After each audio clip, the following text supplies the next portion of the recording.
Cake cutting पश्चिम का tradition है, हमने उनसे सीखा। मतलब ऐसा नहीं है कि हमारे ट्रेडिशंस बहुत खराब थे उसकी तुलना में।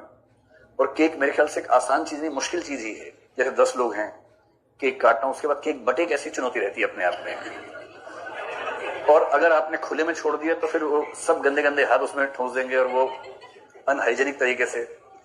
और एक और है, मुझे तो जो सबसे बड़ा संकट लगता है, कोई केक काटता है, उसे वो केक निकाल के सबको खिलाता है। थोड़ा खिलाया इसको, फिर उसका जूठा इसको, इसका जूठा इसको। अब उसमें चिंता ये भी कि मान लो किसी को कोई ऐसा रोग हो जो मुंह के थ्रू फैलता हो। अब कोई आपके पास बड़ा खुश होकर पांच का जूठा केक लेके आपके पास आ रहा है और आपको बड़ा प्यार से खिलाना चाहे, तो अब कैसे उसकी भावनाओं का भी सम्मान करना है। मैं तो ऐसे भावनाओं का अपमान कर देता हूँ सीधे सीधे कि यार ये हटाओ, दूसरा लेके आओ और एक चम्मच से लाओ साफ सुथरा सा। और नहीं तो ये बहाना कि मेरी उम्र में डायबिटीज हो सकता है तो मीठा नहीं खाता, ये सब कह के, क्योंकि कैसे इतना गंदा कोई खा सकता है। और फिर उसको बांटना कितना मुश्किल है। तो केक ऐसी क्या तार्किक बात है कि हम केक के पीछे पड़ जाएं? हमें तो समझ में नहीं आता है।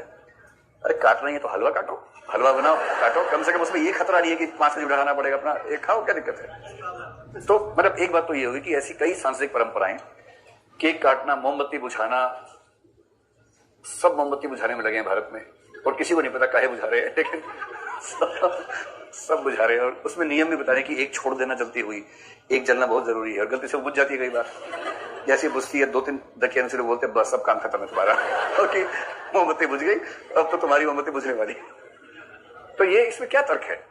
तो हम कह सकते हैं कई ऐसी परंपराएं हमने पश्चिम से ली जिसका कोई सेंस नहीं।